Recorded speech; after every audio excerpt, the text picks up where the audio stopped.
बिस्मिल्लाहिर्रहमानिर्रहीम। अस्सलाम वालेकुम दोस्तों जैसा कि मैंने आप लोगों को बताया था कि हाफिज़ साद हुसैन रिजवी साहब के मुतल्लक कोई भी खबर आएगी तो सबसे पहले मैं आप लोगों को अपडेट करूंगा और कन्फर्म शुदा रिपोर्ट आप लोगों को बताऊंगा। जैसा कि आप लोगों को पता है कि बहुत से चैनल्स के ऊपर वैसे ही वावेला मचाया गया कि हाफिज़ साद हुसैन रिजवी साहब की ज़मानत की दरख्वास्त मुस्तरद हो गई है, लेकिन आपको बताता चलूँ कि आज दरख्वास्त ज़मानत दायर कर दी गई है हमारे वकील की जानब से और अगली पेशी भी डाल दी गई है।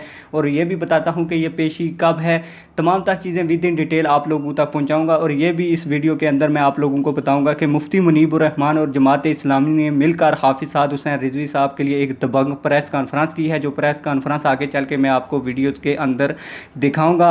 लेकिन वीडियो शुरू करने से पहले आप लोगों से एक छोटी सी गुजारिश है, अगर आपने अभी तक हमारे चैनल को सब्सक्राइब नहीं किया तो चैनल को सब्सक्राइब कर दें, बेल ऑल नोटिफिकेशन ऑन कर दें ताकि आने वाली नई और लेटेस्ट वीडियो आप लोगों को मिलती रहें।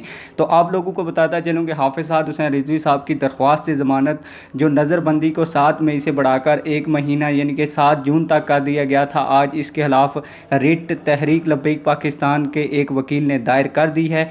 और आज इब्तदाई समाज के बाद जो जस्टिस साहब थे उन्होंने कहा कि 24 तारीख को दोबारा पेशी होगी। आप फिर सुन लें, 24 तारीख को दोबारा पेशी होगी। लेकिन क्योंकि ये नज़रबंदी है, इसमें अगर नज़रबंदी हो तो नज़रबंदी में अभी तक कोर्ट ने यह फ़ैसला नहीं किया कि हाफिज़ साद हुसैन रिजवी साहब को अदालत में पेश किया जाएगा या नहीं। लेकिन 24 तारीख जैसे ही पेशी होगी तो इसमें बहस भी होगी, ये भी आपको। और दूसरी बात जो मैंने आप लोगों को बताई थी कि जो मुफ्ती मुनीबुर रहमान साहब हैं और जमात इस्लामी ने मिलकर हाफिज़ साद हुसैन रिजवी साहब के लिए एक दबंग प्रेस कॉन्फ्रेंस किया। उन्होंने कहा कि इन मुज़ाकरात में तमाम तर वफाकी वज़रा भी शामिल थे, इसके अलावा पंजाब के भी नुमाइंदगान शामिल थे। उनको चाहिए कि वो बददियानती ना करें बल्कि अपने किए हुए वादे को पूरा करें। दबंग आज प्रेस कॉन्फ्रेंस हुई है, वो प्रेस कॉन्फ्रेंस आगे चल के मैं आप लोगों को दिखाता हूँ। लेकिन वीडियो को ज़रूर लाइक करें और कमेंट सेक्शन में वीडियो के बारे में अपनी राय का भी इजहार करें और चैनल को ज़रूर सब्सक्राइब करें। आइए मुफ्ती मुनीबुर रहमान साहब की प्रेस कॉन्फ्रेंस सुन लेते हैं।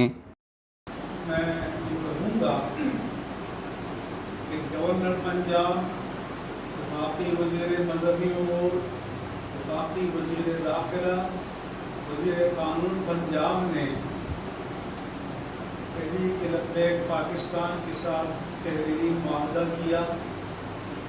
उनके असीरों की रिहाई के लिए वादा किया, लेकिन मुझे टेलीफोन आ रहे हैं कि असीरान तहरीक नामुस मुस्तफ़ा सल्लल्लाहु अलैहि वसल्लम पर जेलों में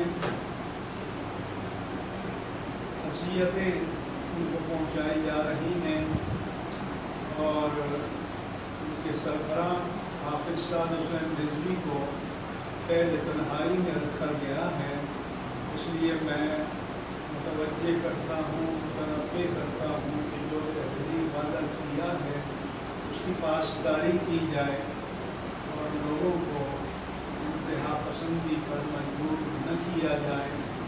हमारे मुल्क में ये जो कल्चर प्रमोट किया गया है कि जब तक कोई मैदान में आकर निज़ाम को मफलूज न करे, उसकी बात कितनी ही जस्टिफाइड, कितनी ही मुनसिफाना, कितनी ही जेन्युइन और कितनी ही हक़ पर मबनी क्यों न हो, इस निज़ाम में उसको पूरी सुनवाई नहीं है। लिहाजा मैं समझता हूँ कि नीली कुव्वतों को इस मसले पर भी तवज्जो देनी चाहिए। आपको